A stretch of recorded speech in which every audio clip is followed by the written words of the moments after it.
नमस्कार, मी गिरीश. 24 तास विशेषमध्ये आपल्या सर्वांचं स्वागत आहे. आठवड्याभरातील विविध क्षेत्रातील विशेष वृत्तांत हे आपण कार्यक्रमात पाहणार आहोत.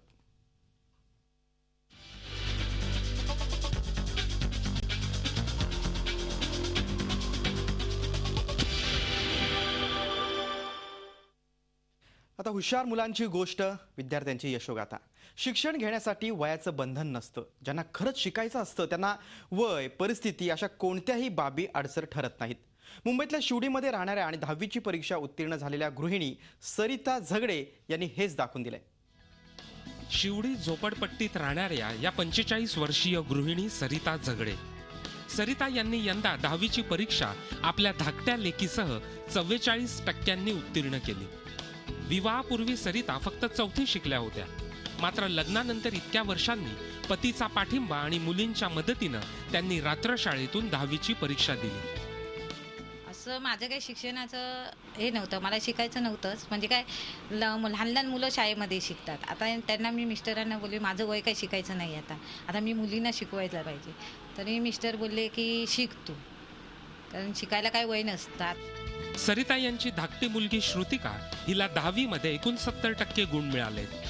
आपल्या लेकीसोबतच पुढचं शिक्षण घेण्याची सरिता यांची इच्छा आहे. किती डिफिकल्ट झाले आहेत घरामध्ये, हे कर ते कर, आणि त्याच्यानुसार तिने अभ्यास पण तेवढाच केला नाही. तिने 44% घेऊन आली आहे. खूपच जास्तच आनंद झाला आहे. माझा थोडासा आहे आनंद मला, पण मम्मीचा जरा जास्त झाला आनंद. तुमच्यामध्ये काहीतरी करण्याची जिद्द असेल तर कोणीही तुम्हाला रोखू शकत नाही. हेच स्वतःच्या उदाहरणातून सरिता झगडे यांनी दाखवून दिलंय. कोणतेही शिक्षण घेण्यासाठी वयाचं बंधन नसतं हे 45 वर्षीय सरिता मोरे झगडे यांनी दाखवून दिलंय. त्यांनी 10वीची परीक्षा आपल्या मुलीच्या समवेत दिली आणि त्या 10वीच्या परीक्षेत पासही झाल्या. म्हणूनच त्यांचं कौतुक करावं तेवढं कमीच आहे. व्हिडिओ जर्नलिस्ट पंकजसह मेघा कुचिक, झी मीडिया, मुंबई. पुण्यातल्या औंधमधल्या मोनिका परिहार हिनं 10वीत 95.20% गुण मिळवत आपल्या शाळेमध्ये पहिला क्रमांक पटकावला. बेताच्या परिस्थितीमध्ये कोणताही क्लास न लावता मोनिकानं आपल्या जिद्दीच्या जोरावर हे घवघवीत यश मिळवलंय.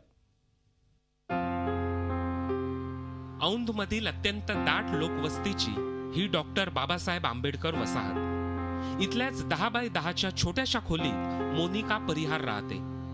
रिक्षा चालक वडील आणि इतरांच्या घरी काम करून संसाराला हातभार लावणारी आई असं तिचं कुटुंब. पैशांअभावी क्लास तर सोडाच, पण 10वीसाठी आवश्यक पुस्तकही मोनिका 10वीच्या परीक्षेत मिळवले. चित्रकलेचीही आवड असलेल्या मोनिकाचे डॉक्टर प्रकाश आमटे हे आदर्श आहेत.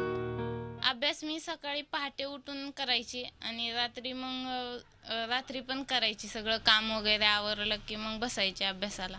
मला वाटतं 100%तनं 40% माझ्या आई वडिलांचे आहेत, 40% माझ्या शिक्षकांचे आहेत आणि फक्त मी 20% अभ्यास केलेला.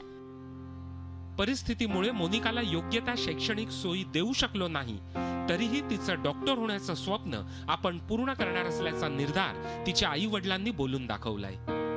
मध्ये म्हणलं होतं तिला कॉमर्स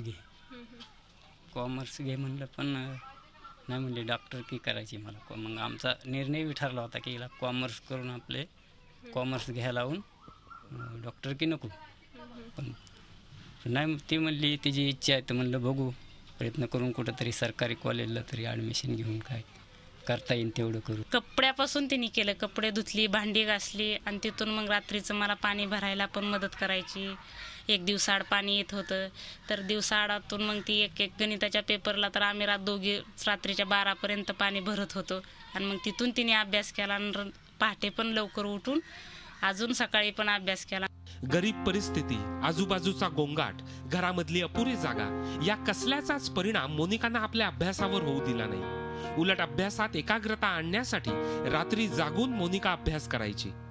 मोनिकाच्या पुढल्या उज्ज्वल वाटचालीसाठी तिला झी 24 तासच्या शुभेच्छा. अश्विनी पवारसह ब्युरो रिपोर्ट, झी मीडिया, पुणे. कर्करोगासारख्या दुर्धर आजाराशी यशस्वी झुंज देत बदलापूरच्या जयेश पाटील या विद्यार्थ्यानं 10वीची परीक्षा उत्तीर्ण केली. प्रचंड वेदना सहन करत जयेशनं जिद्दीच्या जोरावर 10वीची परीक्षा 51% गुण मिळवत उत्तीर्ण झालाय. तो एका डोळ्यात हसू आणि एका डोळ्यात आसू अशी अवस्था आहे बदलापूर मधल्या पाटील कुटुंबाचे. मुलगा 10वीची परीक्षा उत्तीर्ण झाल्याचा आनंद त्यांच्या एका डोळ्यात आहे, त्याचवेळी आपल्या लेकाला कोणत्या दिव्यातून जावं लागलं हे आठवताना त्यांच्या काळजाचा ठोका चुकतो. दर गुरुवारी मी दवाखान्यात नेत असे. आम्ही सकाळची 5:53 ट्रेन पकडून जात असो.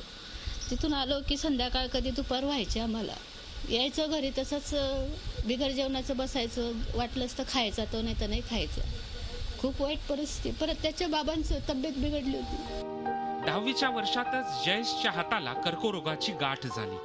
त्याच्यावर सुरू झालेली केमोथेरपी जानेवारी 2016 मध्ये संपली आणि अवघ्या 1.5 महिन्यात अभ्यास करून जयेशनं 51% गुण मिळवले. मला उठायला पण त्रास व्हायचा, बसायला पण त्रास व्हायचा आणि उलट्या, हात द्यायला त्रास व्हायचा. कारण एकाच हाताने इंजेक्शन चालू होते माझे. डिसेंबरमध्ये माझे केमो संपले. त्याच्यानंतर मी 2 महिन्यानंतर जरा रिलॅक्स झालो. त्याच्यानंतर मी पेपर द्यायला गेलो. याच वेळी कंत्राटी कामगार असलेल्या जयेशच्या वडिलांना पॅरालिसिसचा अटॅक आल्यानं ते 5 महिने घरीच होते. आम्ही काय म्हटलं, जाऊ दे, एखादा विषय गेला असता तर मग काय केलं असतं. आपला मुलगा 2 महिन्यात अभ्यास करून एवढे टक्के मिळवतोय तर बरं आहे आपल्याला. तेवढी समाधानी आम्हाला झाली. खूप वाईट वाटलं आम्हाला मुलाचे टक्के. जयेशला ITI मध्ये प्रवेश घेऊन स्वतःचा व्यवसाय करायचा आहे. अजूनही जयेशवर उपचार सुरू आहेत. त्याच्या जिद्दीला झी 24 तासचा सलाम. चंद्रशेखर भुयार, झी मीडिया, बदलापूर.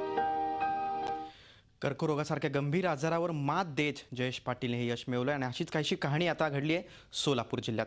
दोन्ही हात आणि पाय नसताना देखील दृढ इच्छाशक्तीच्या जोरावर सोलापूरच्या ममता थदानी हिनं 10वीच्या परीक्षेत 66% 60% गुण मिळवलेत. भविष्यात IAS अधिकारी व्हायचं स्वप्न ममता बाळगून आहे. सोलापूर शहरामधल्या गुरुनानक चौक परिसरातल्या कुर्बान हुसेन नगरमध्ये सरला आणि चंदूलाल थदानी कुटुंब राहतं. ममता थदानी हिची आई सरला थदानी घरोघरी पायपीट करून डाळिंब विकते, तर वडील चंदूलाल यांचा कापडाचा छोटासा धंदा आहे. घरातलं पहिलंच मूल असलेल्या ममताला जन्मताच दोन्ही हात आणि पाय नाहीत. मात्र तरीही न्यूनगंड न बाळगता ममतानं परिस्थितीवर मात करत 10वीला 66.60% गुण मिळवले.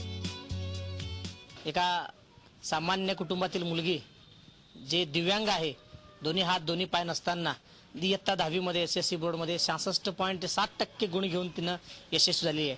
अशा खडतर परिस्थितीमधून जिनं यश मिळवलंय ते कौतुकास्पद आहे. अजिबात खचून न जाता ममताला जिद्दीनं उभं करण्यात तिच्या आईचा सुरुवातीपासूनच महत्वाचा वाटा आहे. त्यांनीच ममताला चंद्रभागाबाई यलगुलवार प्रशालेत घालून तिच्या शाळेचा श्री गणेशा सुरू केला.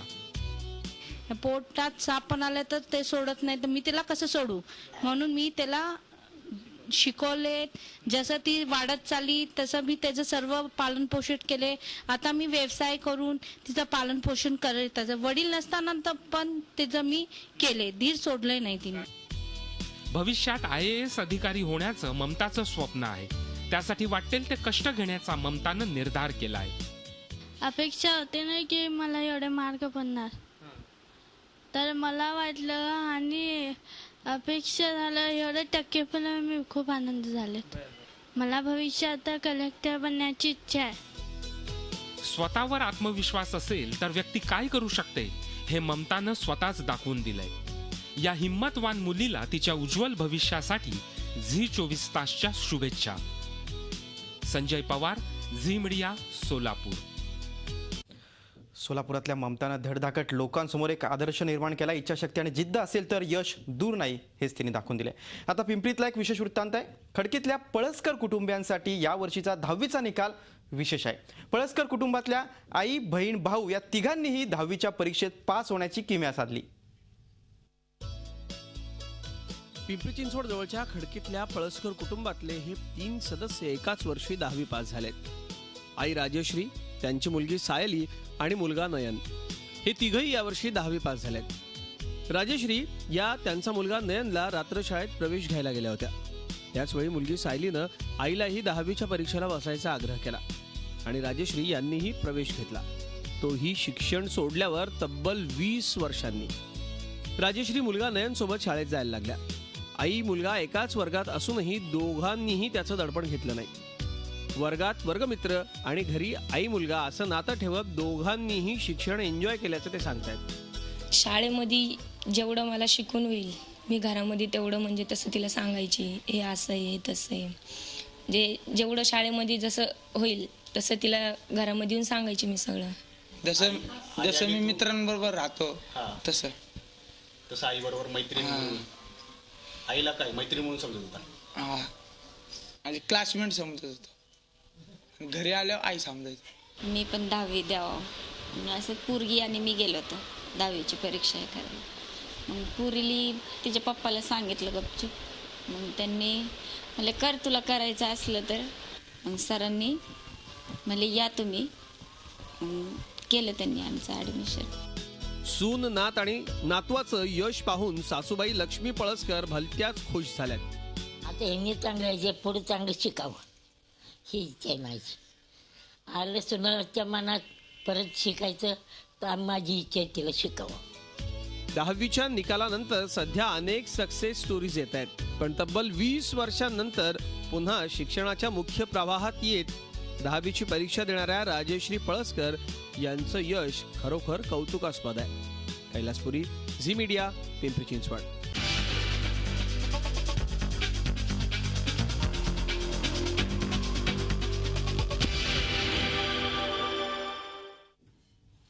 ब्रेकनंतर 24 तास विशेषमध्ये आपलं पुन्हा एकदा स्वागत आहे. का चिमुरडीवरचा विशेष वृत्तांत आहे. या देशात गरीबाला कुणी वाली आहे का, हा सर्वसामान्य माणसाला पडणारा नेहमीचा प्रश्न. अशा परिस्थितीत पुण्यातल्या एका चिमुरडीला मात्र एक सुखद अनुभव आला. स्वतःच्या हृदयावर शस्त्रक्रिया करण्यासाठी पैसे नसल्याचं पत्र तिनं थेट पंतप्रधान नरेंद्र मोदींना लिहिलं. आणि आश्चर्य म्हणजे पंतप्रधान कार्यालयाने देखील तिच्या या पत्राची तत्काळ दखल घेत तिच्यावरच्या उपचारांची संपूर्ण व्यवस्था केली.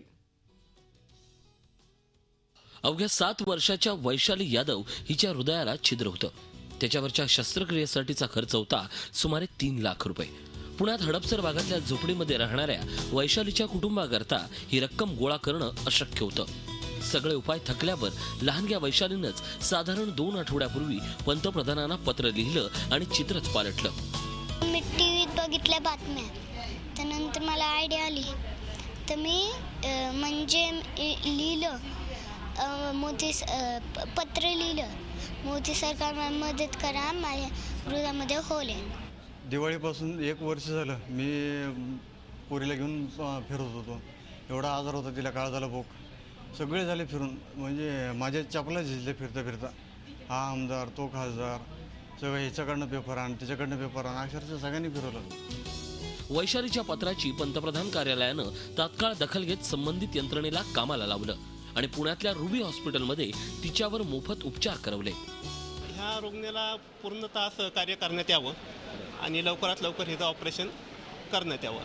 हा रिअर अनुभव आहे आणि हा मी स्वतः अनुभवल्यामुळं आणि जलद गतीने सर्व घटना घडत गेल्या. Very happy Vaishali will go back to her parents and she has not been charged 1 paisa, completely free. So the motive is the more you do, the more you get. So that is our philosophy. So we will continue to do this extremely good charitable work. यशस्वी शस्त्रक्रिया झालेल्या वैशालीला रुग्णालयातून लवकरच घरी पाठवलं जाणार आहे. आपण बरं झाल्याचा आनंद तिच्या चेहऱ्यावर झळकतोय. तसंच आपल्यासारख्या गरीब कुटुंबाची काळजी घेणारही कुणीतरी आहे याचाही तिला आनंद झालाय. दिल्लीहून रामराजे शिंदेसह अरुण मेहत्रे, झी मीडिया, पुणे. ग्रामस्थांची एकजूट असेल तर किती यश मिळू शकतं, त्यावरचा हा आता विशेष वृत्तांत आहे. प्रशासनानं मदत देण्याचं टाळलं, पण गावाच्या एकतेतून विकास करणं शक्य आहे हे दाखवून दिलंय शिंगड गावच्या ग्रामस्थांनी. पाहूया एक रिपोर्ट. दक्षिण सोलापूर तालुक्यातील शिंगडवाड गावमध्ये गेल्या अनेक वर्षांपासून पाण्याचा प्रश्न जटिल होता. गावकीच्या राजकारणानं गावातल्या विकासाला खीळ बसली होती. मात्र जलयुक्त शिवार योजनेमुळे गावकऱ्यांच्या आशा पल्लवित झाल्या. असे असूनही शिंगड गावचा समावेश त्या योजनेत झाला नाही. त्यामुळे ग्रामस्थांनी जिद्दीनं पाण्याचा प्रश्न सोडवण्याचा संकल्प सोडला आणि स्वखर्चातून नाला सरळीकरण, रुंदीकरणाचं काम सुरू केलं. लोकसहभागातून ग्रामस्थ. महाराष्ट्र शासनाने जे जलयुक्त शिवार हे जे स्कीम राबवलेले त्या स्कीममध्ये आजूबाजूचे सर्व गाव बसलेले आहेत, फक्त एक आमचं शिंगडगाव बसलेलं नाही. त्यामुळं आम्ही जे पाठपुरावा केलं त्यांच्याकडे, शिवकडं, प्रांतकडं, त्यांनी म्हणले पुढच्या वेळी बसू. मग आम्ही तोपर्यंत आपण कशाला बसायचं, गप बसायचा, म्हणून आम्ही लोकसहभागातून हे काम घ्यायचं ठरवलं. आणि हे जे आता नाला आहे हे फक्त 10 फूटच होतं, सगळे किल्लारी झाडे गज काय दिसत बी नव्हतं, इथं जायला वाट नव्हतं. हे सगळं आपण जे नाला सरळीकरण, रुंदीकरण, खोलीकरण सर्व आजूबाजूचे शेतकरी स्वखर्चाने काढून घेऊन गेले तिथले मुरुम. 15 दिवसांपूर्वी गावातील महिला पाण्यासाठी दूरवर वणवण करत होत्या. गावाला पाणी पुरवठा करणारी सार्वजनिक विहीर देखील आटली होती. यावर मात करत ओढ्यातील गाळ काढून खोदाई केली. त्यानंतर 2 दिवसांपूर्वी झालेल्या पावसानं सर्व ओढे नाले भरून वाहू लागले. शिंगळगाव गावामध्ये गाव हे जलयुक्त शिवार अभियानामध्ये नसताना सुद्धा असं केवळ सरपंचांच्या धडाडी वृत्ती आणि त्या गावातील लोकांचे सहकार्य केवळ या कारणामुळे गावात म्हणजे जवळजवळ 12.5 ते 15 लाखापर्यंत जलयुक्त शिवाराचे काम झालेले आहे. यात गावात म्हणजे सरपंचांना गावाबद्दल असणारी तळमळ आणि गावातील असणाऱ्या लोकांचा योग्य प्रतिसाद आणि संमिश्र असे जे काही गावातली जे काही चांगल्या आता सध्या प्रतिक्रिया येत आहेत त्या सर्वांमुळे गावाला नक्कीच जे आता पाणी पडले जे अडलेलं आहे त्याच्यामुळे गावाला फायदा होणार आहे. नाला सरळीकरण खोलीकरणाला यश आलं असलं तरी ते पाणी अडवण्यासाठी गावाला आता सिमेंट बंधाऱ्याची गरज आहे. प्रशासनानं तेवढं काम करावं एवढी माफक अपेक्षा गावकरी करतायत. संजय पवार, झी मीडिया, सोलापूर.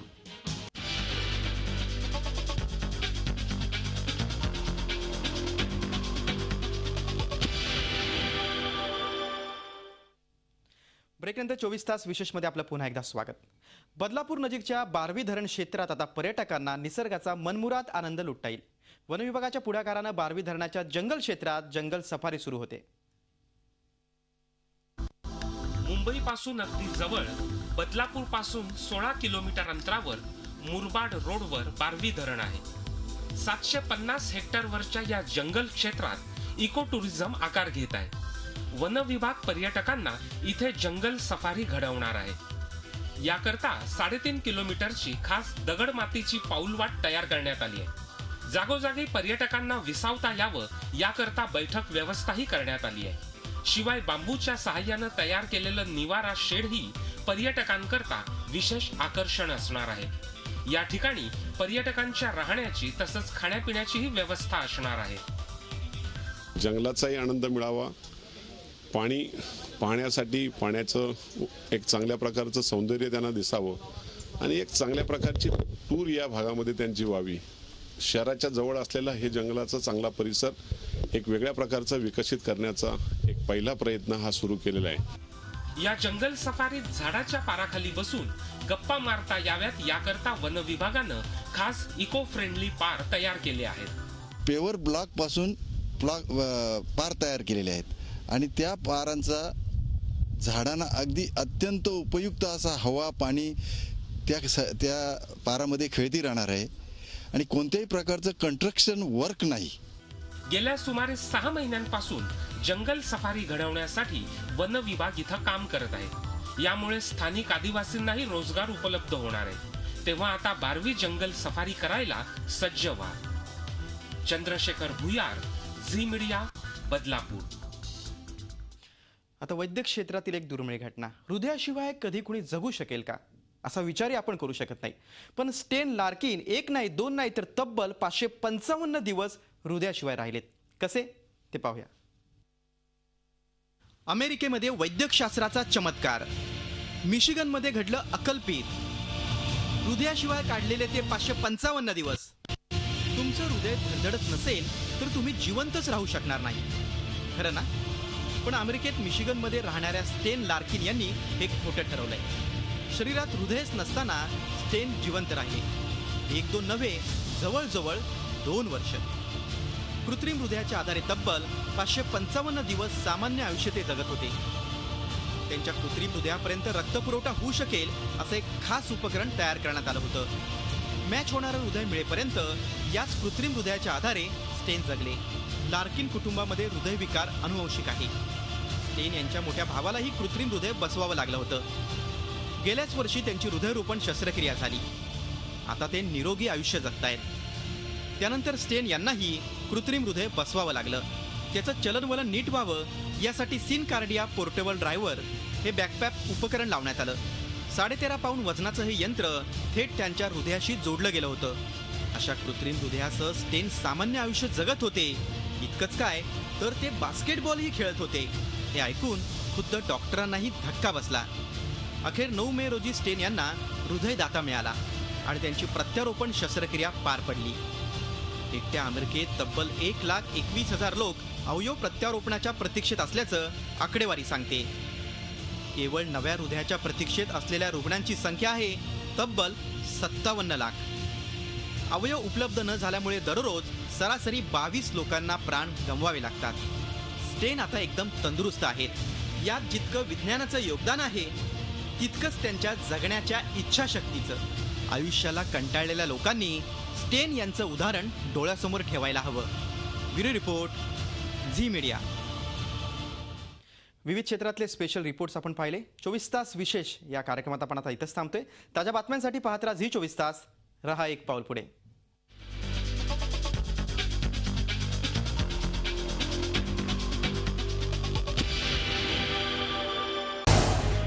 झी 24 तास रहा एक पाऊल पुढे.